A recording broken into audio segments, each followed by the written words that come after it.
पश्चिम बंगाल में शुभेंदु सरकार ने अपनी पहली ही कैबिनेट बैठक में राज्य की पूरी ओबीसी सूची को रद्द करने का फैसला लेकर देश की राजनीति में एक बड़ा भूचाल खड़ा कर दिया है। ये केवल एक सरकारी आदेश नहीं माना जा रहा, बल्कि इसे उस राजनीति पर सीधा हमला माना जा रहा है जिस पर लंबे समय से मुस्लिम सब कोटा और वोट बैंक आधारित सामाजिक समीकरण खड़े किए जाते रहे हैं। बंगाल में ये फैसला ऐसे समय आया है जब आरक्षण, जातिगत जनगणना और धार्मिक पहचान की राजनीति पूरे देश में सबसे बड़ा राजनीतिक मुद्दा बन चुकी है। राजनीतिक विश्लेषकों के मुताबिक शुभेंदु सरकार का ये कदम केवल कानूनी सुधार नहीं, बल्कि उस तुष्टीकरण मॉडल को चुनौती है जिस पर बंगाल की राजनीति पिछले 1.5 दशक से टिकी हुई थी। नमस्कार, मेरा नाम है शैलेंद्र और आप देख रहे हैं बकही चौक। इस विवाद की शुरुआत 2010 के आसपास मानी जाती है, जब पश्चिम बंगाल में वामपंथी सत्ता कमजोर पड़ रही थी और ममता बनर्जी सत्ता की ओर तेजी से बढ़ रही थी। उस दौर में मुस्लिम वोटों को अस्थायी रूप से अपने पक्ष में बनाए रखने के लिए ओबीसी आरक्षण की संरचना में बड़े बदलाव किए गए। ममता सरकार के सत्ता में आने के बाद राज्य की पिछड़ा वर्ग सूची में 140 से ज्यादा नई उपजातियां जोड़ी गईं, जिनमें लगभग 80% जातियां मुस्लिम समुदाय से संबंधित थी। 2011 की जनगणना के अनुसार बंगाल में मुस्लिम आबादी लगभग 2 करोड़ 46 लाख थी और आरोप ये लगा कि उनमें से करीब 2 करोड़ लोगों को ओबीसी दायरे में लाने की कोशिश की गई। राजनीतिक विरोधियों ने इसे सामाजिक न्याय नहीं, बल्कि धार्मिक आधार पर राजनीतिक इंजीनियरिंग बताया। बंगाल में ओबीसी ए श्रेणी, जो मूल रूप से अति पिछड़ों के लिए बनाई गई थी, उसमें बड़ी संख्या में मुस्लिम जातियों को शामिल किया गया। इसके बाद राज्य की कई पारंपरिक हिंदू पिछड़ी जातियों ने आरोप लगाया कि सरकारी नौकरियों, छात्रवृत्ति और शैक्षणिक संस्थानों में उनकी हिस्सेदारी लगातार कम होती जा रही है। ये मामला तब और बड़ा हो गया जब 2024 में कलकत्ता हाई कोर्ट ने इस पूरी प्रक्रिया पर गंभीर सवाल खड़े किए। अदालत ने कहा कि बिना किसी वैज्ञानिक सर्वे, सामाजिक अध्ययन या ठोस आंकड़ों के केवल राजनीतिक आधार पर समुदायों को ओबीसी सूची में शामिल करना संविधान की भावना के खिलाफ है। कोर्ट ने कई समुदायों को ओबीसी सूची में शामिल करने की प्रक्रिया को असंवैधानिक माना और राज्य सरकार को कटघरे में खड़ा कर दिया।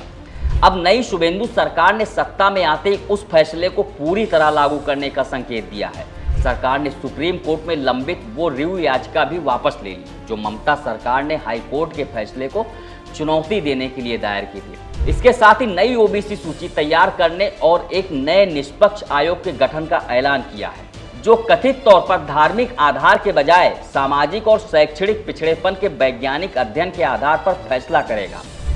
सबसे बड़ा राजनीतिक विस्फोट तब हुआ जब सरकार ने 2011 के बाद जारी किए गए लगभग 1 करोड़ 69 लाख जाति प्रमाण पत्रों की दोबारा जांच कराने का फैसला लिया। इसमें SC, ST और ओबीसी प्रमाण पत्र शामिल हैं। सरकार का दावा है कि द्वारे सरकार कैंपों और अन्य विशेष अभियानों के जरिए जारी किए गए प्रमाण पत्रों की जांच होगी और ये भी देखा जाएगा कि कहीं वोट बैंक बनाने के लिए बड़े पैमाने पर गलत तरीके से प्रमाण पत्र तो जारी नहीं किए गए। विपक्ष इसे सामाजिक अस्थिरता पैदा करने वाला कदम बता रहा है, जबकि भाजपा इसे सिस्टम की सफाई और वास्तविक पिछड़ों को न्याय का नाम दे रही है। दरअसल बंगाल का ये विवाद अकेला नहीं है। देश के कई राज्यों में मुस्लिम समुदाय की अलग अलग जातियों को ओबीसी आरक्षण देने को लेकर लंबे समय से विवाद चल रहा है। कर्नाटक में 1994 में मुस्लिमों के लिए ओबीसी के भीतर 4% सब कोटा बनाया गया, जिसे 2023 में भाजपा सरकार ने खत्म कर दिया। ये मामला अब सुप्रीम कोर्ट में है। केरल में दशकों से मुस्लिम समुदाय का बड़ा हिस्सा ओबीसी लाभ लेता रहा है, जहां हिंदू पिछड़ी जातियां आरोप लगाती रही हैं कि संसाधनों का बड़ा हिस्सा प्रभावशाली मुस्लिम वर्ग ले जाता है। आंध्र प्रदेश और तेलंगाना में पूरे मुस्लिम समुदाय को आरक्षण देने की कोशिश हाईकोर्ट ने खारिज कर दी थी, जिसके बाद चुनिंदा जातियों को अलग श्रेणी में शामिल किया गया। बिहार में केवल सामाजिक और पेशागत रूप से पिछड़ी मुस्लिम जातियां जैसे अंसारी और कुरैशी को ईबीसी में शामिल किया गया, लेकिन अब वहां भी अगड़ी मुस्लिम जातियों को शामिल करने की मांग उठ रही है। इस पूरे विवाद के केंद्र में संविधान और राजनीति की टकराहट है। 1992 के इंदिरा साहनी मामले में सुप्रीम कोर्ट ने स्पष्ट किया था कि गैर हिंदू समुदायों की जातियों को भी ओबीसी सूची में शामिल किया जा सकता है, लेकिन इसके लिए वैज्ञानिक डेटा और सामाजिक पिछड़ेपन का प्रमाण जरूरी होगा। यही कारण है कि जब सरकारें बिना ठोस सर्वे के बड़े पैमाने पर समुदायों को ओबीसी सूची में शामिल करती हैं तो कानूनी विवाद खड़ा हो जाता है। राजनीतिक रूप से देखें तो ये लड़ाई भाजपा और विपक्ष की दो अलग अलग रणनीतियों की लड़ाई भी है। भाजपा की राजनीति सांस्कृतिक राष्ट्रवाद और हिंदू एकता के विचार पर आधारित है। भाजपा मानती है कि अगर हिंदू समाज जातियों में बटा रहेगा तो क्षेत्रीय दल हमेशा मजबूत बने रहेंगे। इसलिए वो सनातनी पहचान को जातिगत पहचान से ऊपर रखने की कोशिश करती है। दूसरी ओर भाजपा मुस्लिम समाज के भीतर अशराफ बनाम पसमानदा की बहस को आगे बढ़ा रही है ताकि मुस्लिम वोट पूरी तरह एकमुश्त ना रहे। इसके उलट कांग्रेस, टीएमसी, सपा और राजद जैसे दलों की राजनीति जातिगत समीकरणों और सामाजिक गठबंधनों पर आधारित रही है।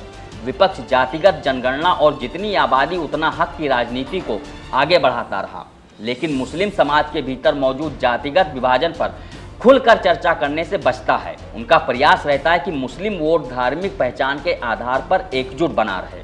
धार्मिक दृष्टि से इस्लाम जाति व्यवस्था को स्वीकार नहीं करता, लेकिन भारतीय उपमहाद्वीप की सामाजिक वास्तविकता अलग रही है। सदियों में हुए धर्मांतरण के बावजूद जातिगत पहचानें पूरी तरह से समाप्त नहीं हुई। आज भी अंसारी, मंसूरी, कुरैशी, रंगरेज और अन्य कई मुस्लिम समुदाय सामाजिक और आर्थिक रूप से अलग स्थिति में दिखाई देते हैं।